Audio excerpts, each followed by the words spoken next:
खऱ्या अर्थानं सेमीफायनलचा पहिला सामना या ठिकाणी चालू झाला आहे। तो जणू काही अंतिम फेरीचा अंतिम सामना। या जिल्ह्यातले दोन्ही नामवंत संघ कुमार बांदकर, पाविया कुमार बांदकर अतिशय मूर्ती लहान पण कीर्ती महान अशी दैदिप्यमान खेळी करणारा, तर त्याला प्रत्युत्तर देतोय तो विनीत मोकल। आणि आता मात्र या ठिकाणी विनीत मोकलला अतिशय सुंदर पकड या ठिकाणी पाहतोय ती सागर पाटील। खूप दिवसांनी या ठिकाणी आपण पांडवादेवीचा प्रतिनिधित्व करताना पाहतोय तो सागर पाटील। रसिक प्रेक्षकांना विनंती आहे, हा सामना जवळ आपला फायनलचा सामनाच आहे अशा पद्धतीने खेळला जातोय। दोन्ही तुल्यबळ संघ, एक या विभागातला तर एक खारेपाट विभागातला।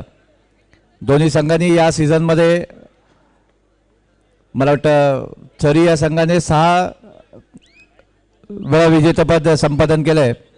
मागच्या महिन्यामध्ये नागाव हायस्कूल येथे झालेल्या या स्पर्धेमध्ये सुद्धा चरी या संघाने आपले गुणवत्तापूर्वक खेळ केला आणि सलग 5 वेळा विजेतेपद संपादन केलं। तर 3 नंबरची बनियान परिधान केलेला राहुल भोईर पाहूया आपल्या संघासाठी काय करतोय। आपला एक सवंगडी विनीत संघाच्या बाहेर आहे। आणि आता मात्र या विभागाचा झंझावात, पांडवादेवी रायवाडीचा झंझावात, केदारलाल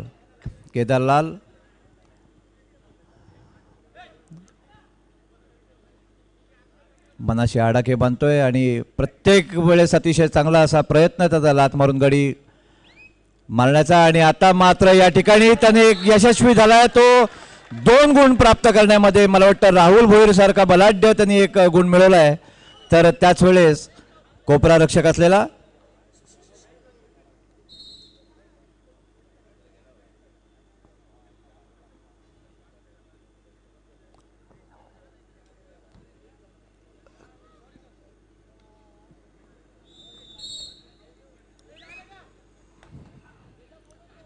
बिपिन थळे, महाराष्ट्र पोलिसांचं प्रतिनिधित्व करतोय तो बिपिन थळे।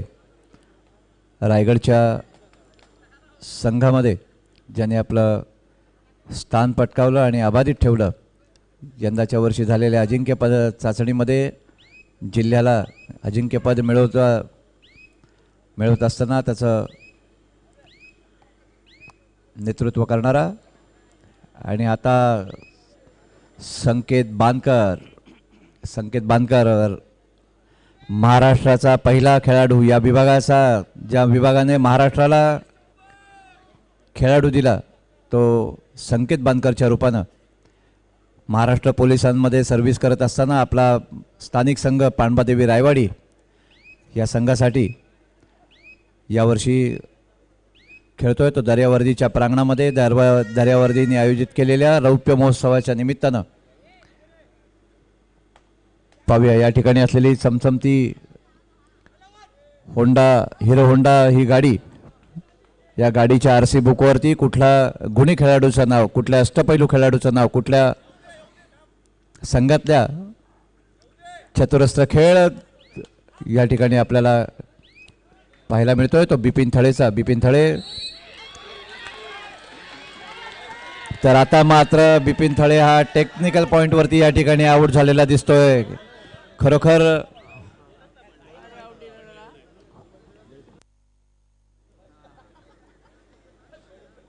पुन्हा एकदा केदारलाल 3 विरुद्ध 1 सामना आणि चरी संघाला असलेला सुवर्ण संधी या ठिकाणी त्यांनी गमावली आहे, ती सुपर टॅकल करण्याची। आणि आता केदारलाल पुन्हा एकदा यशस्वी झालाय तो 1 गुण प्राप्त करण्यात।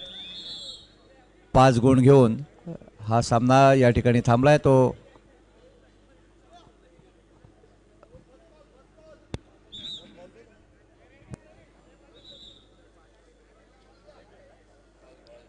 चला सिद्धिविनायक नांदगाव ज्ञानेश्वर कोळवे आपण मैदानाकडे वाटचाल करायचं आहे। आपल्याला पहिला पुकार सिद्धिविनायक नांदगाव ज्ञानेश्वर कोळवे दोन्ही संघांना पहिला पुकार.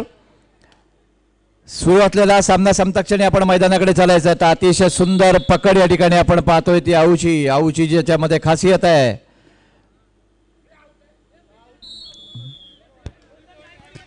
खरं तर शक्तीचा खेळ, युक्तीचा खेळ, या ठिकाणी युक्तीचा वापर अतिशय चांगला केला गेला तो मयूर पाटील याच्याकडून. मयूर पाटील सुद्धा या संघाचा तारणार, अनेक वेळा तारणार बनलेला मयूर पाटील एक अतिशय चांगला युक्तीचा खेळ या ठिकाणी करत होता, परंतु त्याला यश आलं नाही आणि आता पुन्हा एकदा चढाई करून जातोय तो राहुल भोईर. पाहूया बघता बघता लोणाचा बोजा 0-9. खरं तर आणि आता मात्र या ठिकाणी खातं उघडलं ते राहुल भोईरनी. 2 गडी प्राप्त. सागर पाटील आणि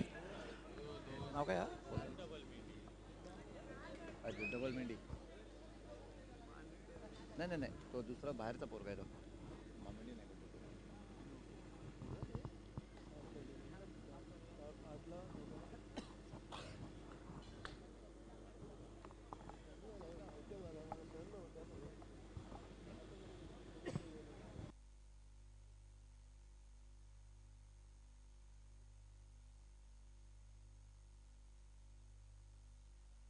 रिक्त असे पदतला आहे तो केदारलाल. त्याला प्रत्युत्तर देतो तो बिपिन थळे. बिपिन थळेची खरोखर कौतुकास पात्र. वारंवार चढाई करतोय.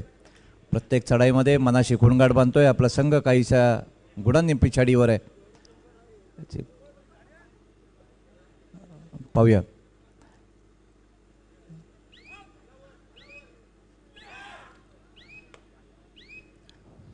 सुंदर गडी मारण्याचा प्रयत्न.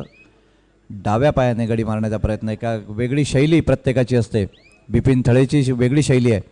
खरं तर बोनसचा बादशाह. आणि आता संदीप भोईर, पांडबादेवी रायवाडीचा लकी पॉइंटर म्हणून ज्याला पाहिलं जातं तो संदीप भोईर.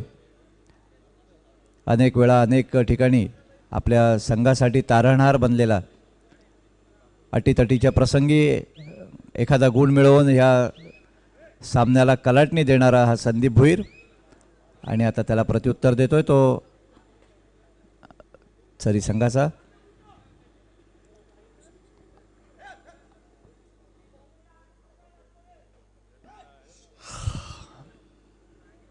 सौरभ पाटील. सौरभ पाटील सुद्धा एक थर्ड रेडचा अंपायरचा इशारा आणि त्याला सामोरा जातोय तो केदारलाल. करो या मरो अशी चढाई. गुण प्राप्त करता आला तर ठीक, अन्यथा तर खऱ्या अर्थानं बोनस गुण प्राप्त करून या ठिकाणी आपल्या संघ सहकाऱ्यांना किती कॉन्फिडन्स आहे या केदारकडे. खरोखर आपल्या खेळाच्या वरती इतका कॉन्फिडन्स असलेला असे अनेक खूप कमी खेळाडू आपल्याला पाहायला मिळतात. थर्ड रेडमध्ये करो या मरो अशी एक रेड असते ज्याच्यामध्ये आपण जर गुण प्राप्त केला नाही तर आपल्याला बाहेर जावं लागतं. आणि अशा ठिकाणी अशा प्रसंगी जिगरबाज खेळाडूचा खेळ आपल्याला पाहायला मिळतो. पण त्याला कॉन्फिडन्ससुद्धा इतका असतो की आपण बोनस मारलेला. आणि आता मात्र यशस्वी झाला आहे तो आऊसारखा बलाढ्य एक गुण मिळवण्यात. तो बिपिन थळे. बिपिन थळेंनी आपल्यासाठी खातं खोललं आहे. ते आऊला लाथेने गडी मारला आणि परतला. त्याला एकदा पुन्हा प्रत्युत्तर देतोय केदार लाल. प्रो कबड्डीमध्ये कलकत्ता या संघासाठी खेळत असताना आपल्या या विभागाचं, या गावाचं, या तालुक्याचं, या जिल्ह्याचं नाव त्यांनी रोशन केलं. रायगड जिल्ह्याचा पहिला प्रो कबड्डीचा मानकरी ठरला तो केदारलाल. तर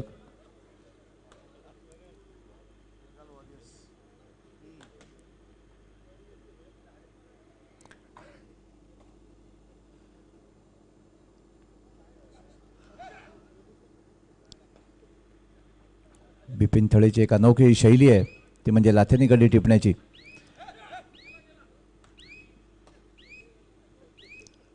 आणि आता मात्र त्यांनी वेळेच्या अगोदरच रिक्त हस्ते परतण्याचा या अगोदर एका चढाईमध्ये बिपिन थळे हा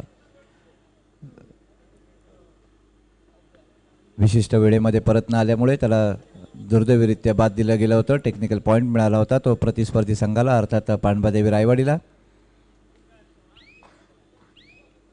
आणि इथे मात्र रिक्त हस्ते परततोय तो केदारलाल, मनाशी काहीतरी आडाखे बांधतोय. तर पुन्हा एकदा चढाई घेऊन जातोय तो राहुल भोईर. राहुल भोईर सुद्धा एक अतिशय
केदार याचं खरोखर कौतुक करायला पाहिजे. अष्टपैलू खेळाडू केदार लाल यांनी एक अतिशय चांगली मजबूत पकड या ठिकाणी आपल्याला पाहायला मिळाली. ती बलाढ्य अशा बिपिन थळेची. आणि आता मात्र संदीप खरोखर खोलवर चढाई करताना पाहतोय आपण आणि आपला संघाला उंच उंच शिखरावरती नेऊन ठेवून अतिशय सुस्थितीत नेण्याचा आटोकाट असा प्रयत्न या ठिकाणी आपल्याला पाहायला मिळतो तो. आणि आता मात्र शॉकआउट झालाय तो संदीप भोईर. पाहूया पुन्हा एकदा राहुल भोईर, इकडे संदीप भोईर तर इकडे राहुल भोईर. राहुल भोईरला थोडासा मात्र याच्यात अजून सूर गवसलेला नाहीये, परंतु राहुल भोईर आणि बिपिन थळे हे खरं तर वादळ आहेत. या वादळामध्ये समोरच्यांचा भल्या भल्या लोकांचा पालापाचोळा करण्याची क्षमता या दोन खेळाडूंमध्ये, पण तेवढंच वादळ शमवण्याची क्षमता आमच्या या पांडबादेवी रायवाडीच्या पण संघामध्ये. केदारलाल, सागर पाटील, आऊ पडवळ,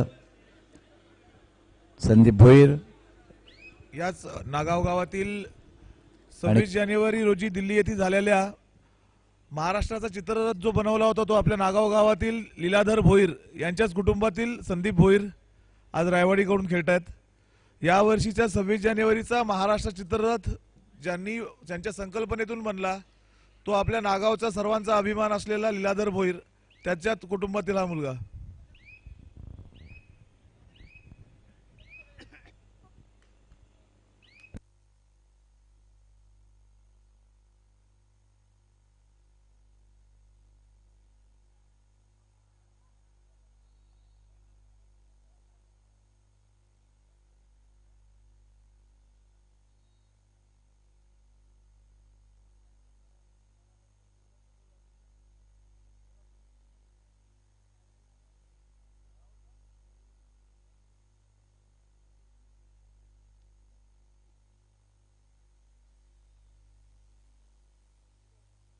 आता मात्र चरीकडून पुनरागमनासाठी विशेष प्रयत्न. आता रायवाडी संघ 7 गुणांची आघाडी असताना चरी मात्र आता पुन्हा नव्याने या गेम परत आणण्यासाठी प्रयत्न करतायत.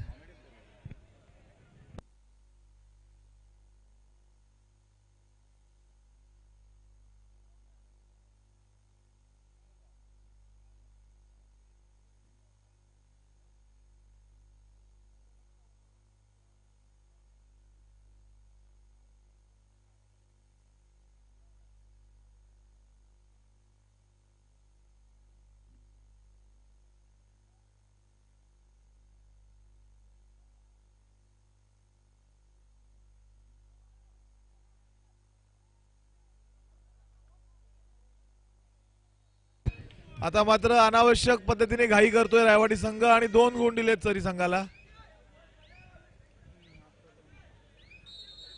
अतिशय सुस्थितीत संघ असताना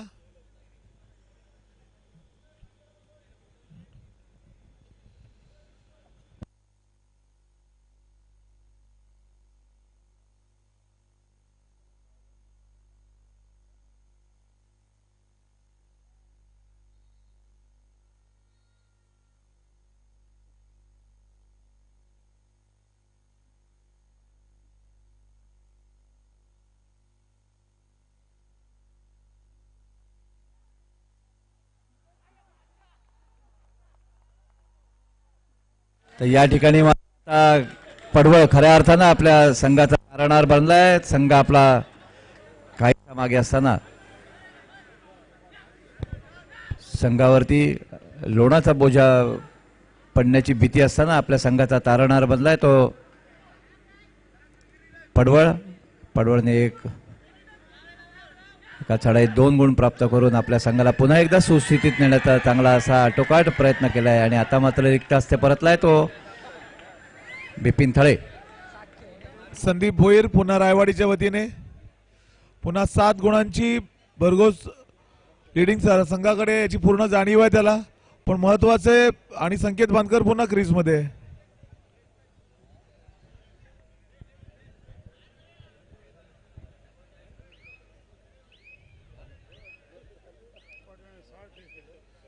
गेली साधारण 5 मिनिटांपेक्षा अधिक काळ केदारलाल संघात नाहीये.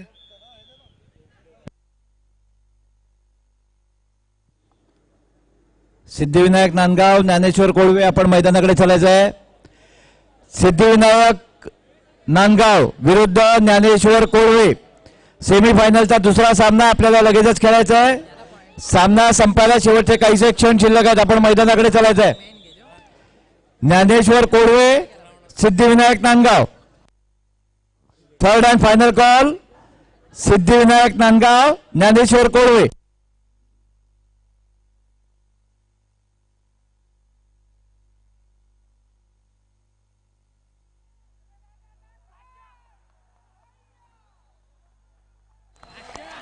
पडवळला खरोखर अष्टपैलू खेळाडू. अतिशय सुंदर अशी पकड, एक बहारदार पकड. प्रेक्षकांची वाहवा मिळतोय, प्रेक्षकांच्या गळ्यातला ताईत होतोय तो पडवळ.